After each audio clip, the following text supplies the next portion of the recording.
الجنيه المصري يستقر أمام الدولار الأمريكي بعد موجة الصعود التي حصلت بالأمس، والدولار الأمريكي يسجل 47 جنيه و15 قرش في بنك قناة السويس. بسم الله الرحمن الرحيم، أهلا بكم في قناتكم لمتابعة أخبار الدولار والذهب لحظة بلحظة. في فيديو النهاردة هنعرف آخر تحديث لسعر الدولار مع بداية تعاملات اليوم، وهل في استقرار فعلي ولا في تغيرات جاية.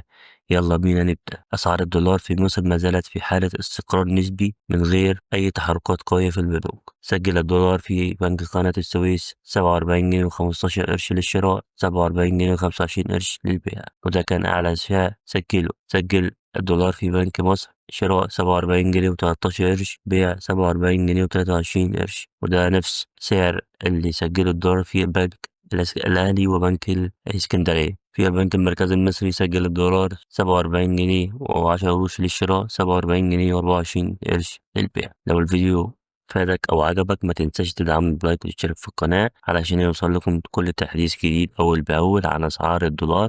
أشوفكم في فيديو جديد. سلام.